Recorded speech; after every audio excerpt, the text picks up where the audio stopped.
Ako'y nandito na sa alas 5:40 ng umaga. Ako'y naglalakad sa snow nga manipis.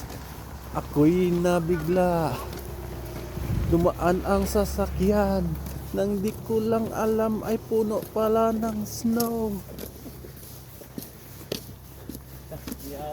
Ako ay tumagal mahigpit. Hey, yo, what's up, yo? Man? Parang ang sama ng ginagawa nyo ah. Ano kayo, mga enforcer? You know, mga enforcer dito sa Ireland, no, nagluloko-loko. Mga enforcer to eh. Re-report ko kayo sa ano ha. Oh, to enforcer oh. Kita nyo oh. Ang aga-aga. Pumunta sa bahay-bahay. Okay. Let's go. Mga ano to enforcer na to oh. Ito pa oh, enforcer din to oh. Nasaan yung lisensya mo? Oh, wala akong lisensya. Nakalisensya na ako sa bahay. Yan. Ang aga-aga ang mga enforcer nag-duty para lang makapag-picture sa snow. Oh my gosh.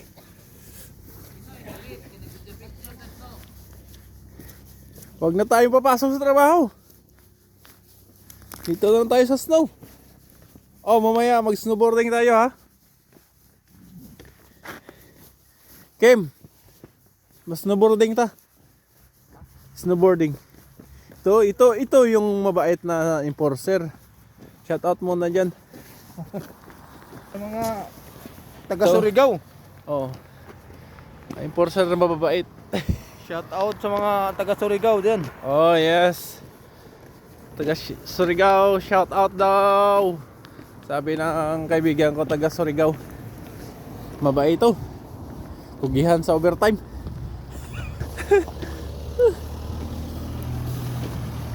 Ayun oh.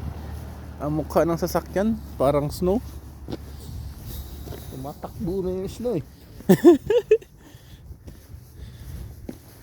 So ito pala guys, hindi pa abot ng 1 inches siguro no. 1 inches. Oh. 1 inches lang ang snow. Dahil hindi continuous. Maya-maya mga 10 o 9 siguro mawala na to siguro. Dahil ganito lang snow sa kanila. So mas okay na no kaysa sa Canada.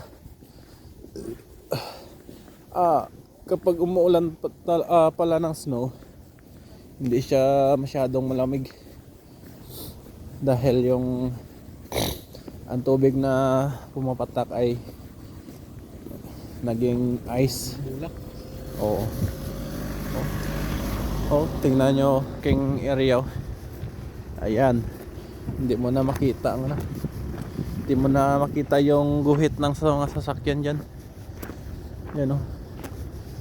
So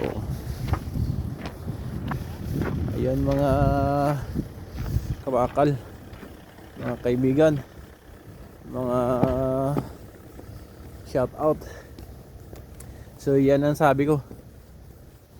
Ang nangangarap na makapunta dito sa abroad, ituloy nyo lang yan para sa ikabubuti ng ating mga pamilya dyan sa Pilipinas.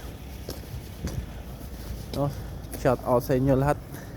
Shout out to all OFW saan sulok man ang mundo.